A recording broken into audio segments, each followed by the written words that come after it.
কিন্তু যেই রাজনৈতিক দলের কাছে কোনো ধরনের সংস্কার ছাড়া আপনি নির্বাচনের কথা বলতেছেন, আপনি কি কি বলছেন আপনার একটু পইয়া শুনাই।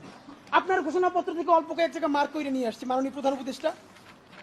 আপনি বলছেন যে সামনের নির্বাচনে, এবারের নির্বাচন যেন আনন্দ উৎসবের দিক থেকে, শান্তি শৃঙ্খলার দিক থেকে, ভোটার উপস্থিতির দিক থেকে, সৌহার্দ্য আন্তরিকতার দিক থেকে দেশের ইতিহাসে স্মরণীয় হয়ে থাকে, এর সকল আয়োজন করা হবে। মাননীয় প্রধান উপদেষ্টা, 6 মাস বাকি আছে। এই 6 মাসের মধ্যে আপনি এই উদযাপন কেমনে করবেন? নির্বাচন শুরু হইতে পারে না, এর মধ্যে মানুষকে হত্যা করতেছে রাজনৈতিক দল একটা আরেকটারে। তাহলে এই আমলা, এই পুলিশ, যেই পুলিশ রাজনৈতিক দলের ছত্রছায়া আবার হত্যাকাণ্ড ঘটাবে, আপনি তারা দিয়ে কেমনে পারবেন? প্লিজ আপনার এই বৃদ্ধ কাঁধে রাজনৈতিক দলগুলোর বন্দুককে রাখতে দিয়েন না। আপনি না পারলে কুইট করেন, ওরা নিজেরা বুঝে খাক। কিন্তু রাজনৈতিক দলের একমাত্র মুখপাত্র হইয়া বাংলাদেশের মুখপাত্র থেকে আপনি বিদায় নিয়েন না।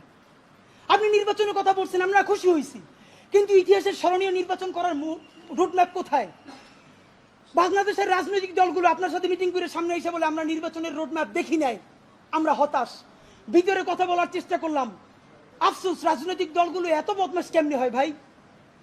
ভিতরে তারা একটা বারো ভালো করে কোনো রাজনৈতিক তারা নির্বাচনের ম্যাপ দেয় না। প্রধান উপদেষ্টারে তারা গিয়ে বলে বড় দলগুলা, ওই পেট্রো বাংলার চেয়ারম্যানটা কিন্তু আমাদের লাগবে।